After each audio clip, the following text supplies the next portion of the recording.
গ্রামের চালাক মুরগি। একটা ছোট্ট গ্রামে একটা মুরগি থাকত, নাম ছিল চম্পা। চম্পা খুব বুদ্ধিমতী ছিল।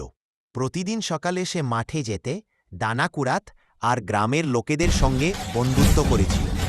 একদিন হঠাৎ একটা বাঘ গ্রামে ঢুকে পড়ল। সবাই ভয় পেয়ে ঘরে ঢুকে গেল। কিন্তু চম্পা ভাবল, সবাই যদি ভয় পায় তবে গ্রাম বাঁচাবে কে?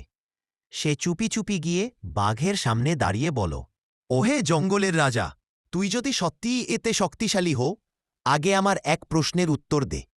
বাঘ অবাক হয়ে বল, কি প্রশ্নে? চম্পা বল, প্রতিদিন সূর্যকে ওঠায়। বাঘ বল, সূর্য তো নিজে ওঠে। চম্পা হেসে বল, না রে, আমি প্রতিদিন সকালে কুকরুকু করি, তখনই সূর্য ওঠে। বাঘ বল, আর যদি তোকে খেয়ে ফেলি? চম্পা বুদ্ধি করে বল, তাহলে কাল সূর্য আর উঠবে না, তুই সারা জীবন অন্ধকারে থাকবি। বাঘ ভয় পেয়ে দৌড়ে পালাল জঙ্গলের দিকে। গ্রামের সবাই বেরিয়ে এসে চম্পাকে জড়িয়ে ধরাল আর বল, আমাদের নায়িকা মুরগি জয় হোক।